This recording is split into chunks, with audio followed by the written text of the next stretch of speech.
To build a successful real estate agency, you need to have a constant flow of home sellers looking to list their properties, as well as an influx of home buyers who are looking to buy. Now, the best way to do that is to get your website ranking on Google so that whenever some people are searching for these sorts of services, then you're going to come at the top. Now, today I'm going to show you my 6-step process on how I get real estate websites ranking. I'm Rich Edwards, and the reason that you should listen to me is because I have an awesome real estate SEO case study. Just look at this.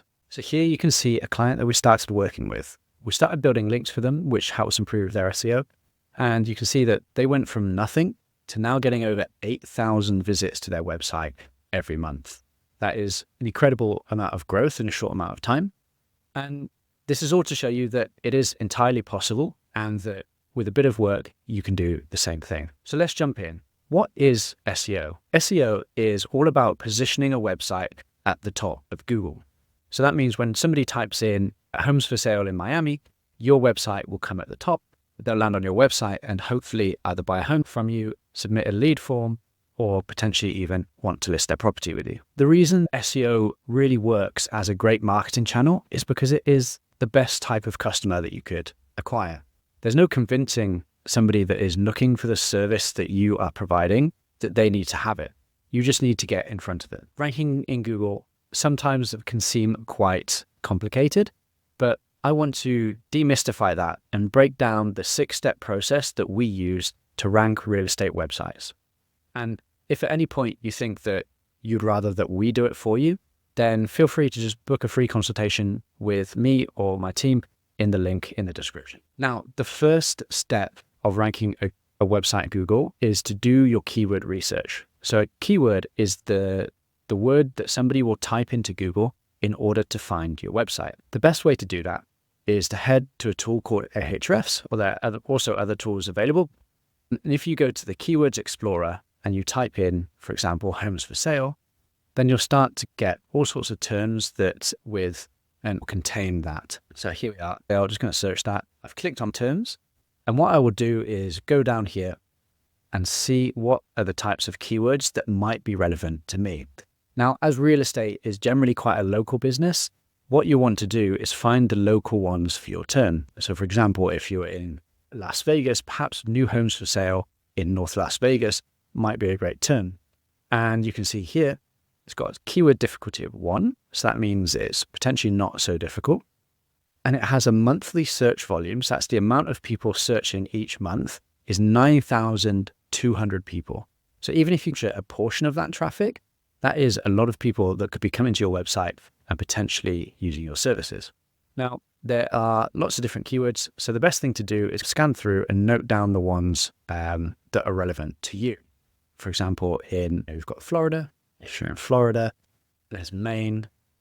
So there's lots of different locations. So I'm going to show you a couple of examples here and going to offer you a bit of perspective on how we might rank for these. So if we're in North Carolina, we can see that if we scroll down, we might see the areas that we're serving. So for example, we've got North Carolina homes for sale, North Carolina. So between them, they've got 9,000, almost 10,000 searches per month. But it generally goes to show that it will be more competitive to go for a statewide keyword than it will, say, the individual areas that you service within that state. So if I'm in North Carolina and I service Charlotte, it might be better that we go after Charlotte because it's going to be less competitive, but the search volume isn't that much different. But we're going to note down all of these relevant keywords anyway. So create a massive document with all of these. The other thing that you can do is start to append your different keywords as well. So we might do home for sale in Charlotte, homes for sale in C, homes for sale North Carolina. So we're just going to add those in and we'll see what keywords come up. So there's some great local keywords here. So there's Raleigh, Wilmington. So we're starting to see the more local keywords, like Jacksonville or Greensboro. So there's a lot of search volume here. So for all of these keywords, there's like 500,000 searches per month for keywords that contain all of these trigger words. So that really is the basis of keyword research. What we want to do is create a massive document where we have all of these keywords. the next thing to do is to go to your competitors, and you want to find out a bit more about them so you can understand the landscape. We want to understand things like, okay, what are the keywords that they're ranking for? And we want to look at the other factors that make up, such as the backlinks going to their website and the content that they have on their website. And we want to understand what is the benchmark that they have and how can we replicate that. So let's dive in. We're going to keep using the tool Ahrefs. So let's follow our example for homes for sale in Charlotte. If we go down here, we can see all of the different companies that are ranking for this term. We can see that there are a lot of high DR websites. So DR is a measure of authority. So the higher it is, the stronger the website. The lower it is, the less it's not as strong. So you can see here, something like Zillow is DR92. So that's got to be one of the strongest websites out there on the web. So that's going to be very hard to compete with. But as we scroll down, we can see that there's, for example, this local website that has a DR of 18, which is very achievable for any new website. So when we go onto that website, we're going to have a little bit of a look in a bit more detail. And so I have no association with this website. I don't know who it is, but they've just come up in our example here. So we can see they've got a dedicated landing page here for Charlotte, North Carolina. So we can see they have lots of other website landing pages for all of their different location. So we know that's something that we'll have to do, is create a lot of these listing pages.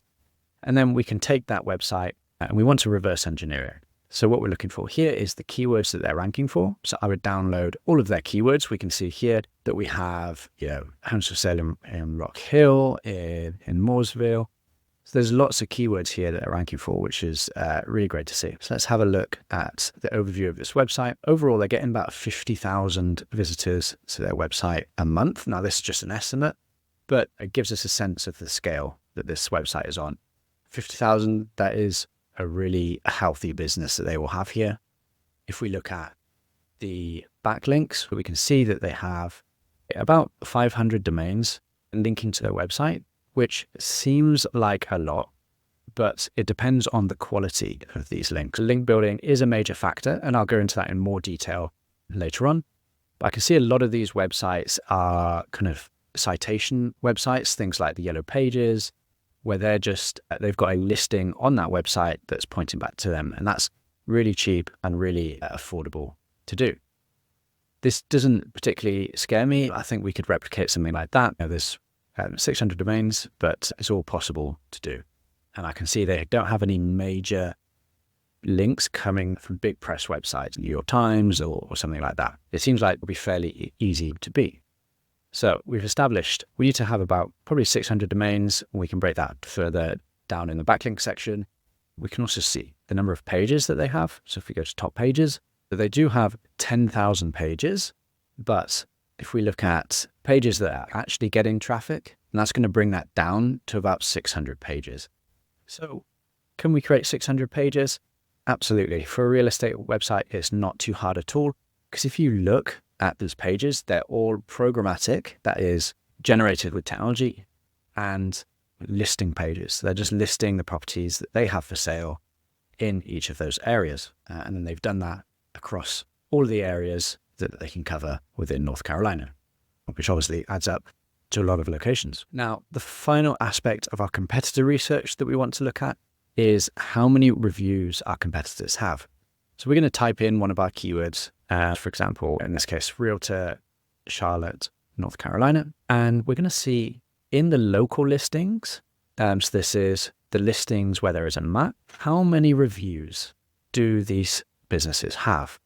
So we can see that they have probably on average, we're going to be needing to get about 500 reviews. So again, that does seem like quite a lot, but over time, you can obviously get there. And this, because reviews are really a key strategy for getting the map listings ranking higher. So you want to be in these top 3 because they're getting almost all of the clicks on the map listings. Next is your on-page SEO.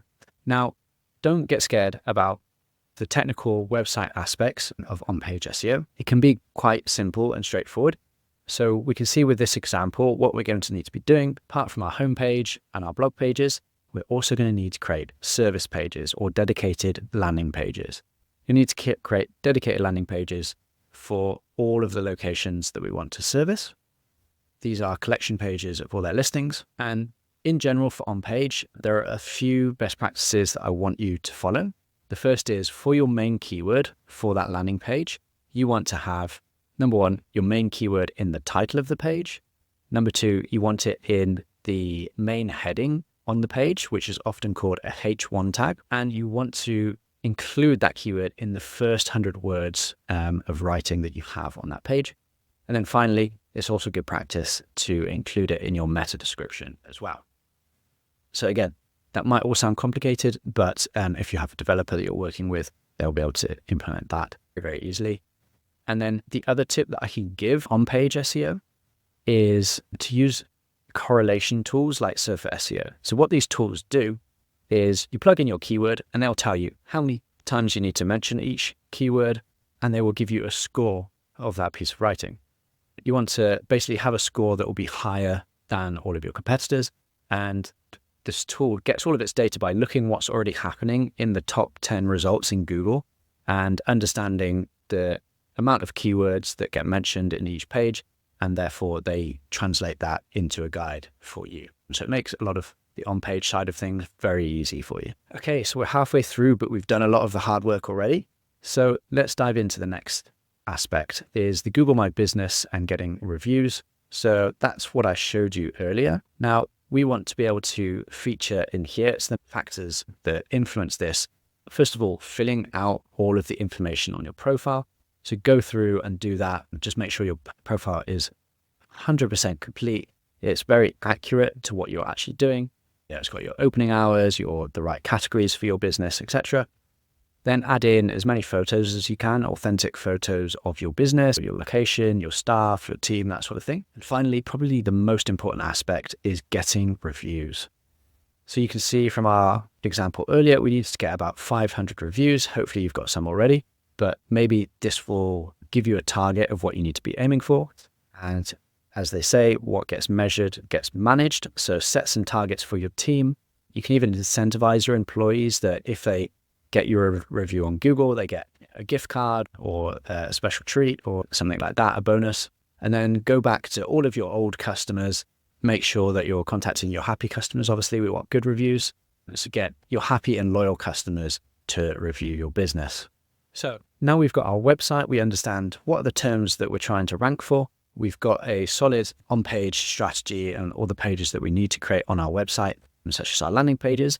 Now we're going to want to create some informational content. This is our blog section of our website. Why do we do this? The first is it will help show to Google that we are an authority on our topic. So it creates something called topical authority or topical relevance. It will also help us attract different types of clients, because maybe there are clients that are searching for homes for sale in Charlotte, but there's also another bunch of people that are further up in the buying funnel. And maybe they're searching for things like, Charlotte versus Raleigh, or those sorts of similar informational topics. What is the cost of living in Charlotte? So they're thinking about moving to Charlotte, but we just need to capture them at a higher end of the funnel. And these are generally less competitive keywords. If we can get people on our website during this buying stage, then eventually we can start to capture their information or retarget them and then market to them when they're in the right stage to buy from us. So the first question that I usually get when it comes to blog content is, how many articles should I write? And the answer is it really depends on your competitors. So you can go back to your competitor research and you can see how many pages did they have. You can divide those pages into your blog pages. So usually with any luck, they'll be under the / vlog subdomain. And you can understand how many articles they have. Maybe they have 20, maybe they have 100, maybe they have 500. And we'll look to replicate that over time. So say if it's 100, are we going to write, say, 8 per month on our side, or do we want to do all of that up front? It will depend on your resource, but the sooner we get things written, the sooner they will be ranking. And so I always like to front load all of the content creation that I can. And in terms of what to write about, we can use a lot of our competitor research to understand that. And then we can also look for general supporting content. So let's follow our example of being a realtor in Charlotte. We can type in Charlotte into the keyword research tool. next, and we can find all of the different keywords within Charlotte that we might want to write about. So maybe it's things to do in Charlotte, cost of living in Charlotte, house prices in Charlotte.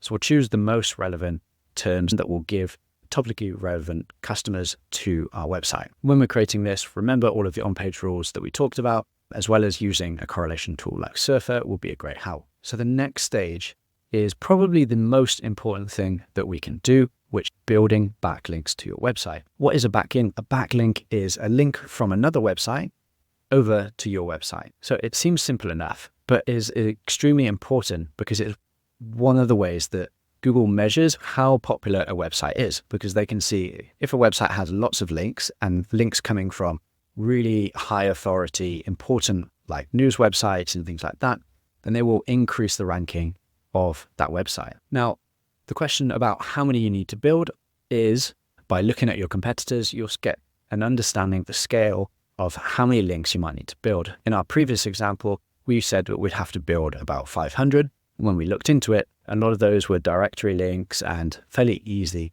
types of links to get.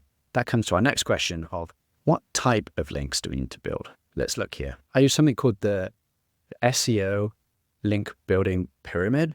And really what we can see here is there's different stages to your link building. The first is foundational links. So foundational links are links that are really easy to get, but also help us create a base of links that signal to Google that we are a real website.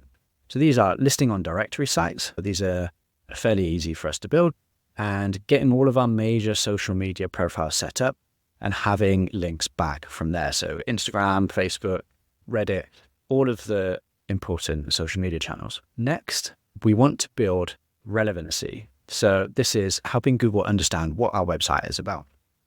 So things like guest posts, which is where you do a post on another website and include a link back, or there's link insertions, which is similar, where instead of writing a post, you just insert your link into an existing post.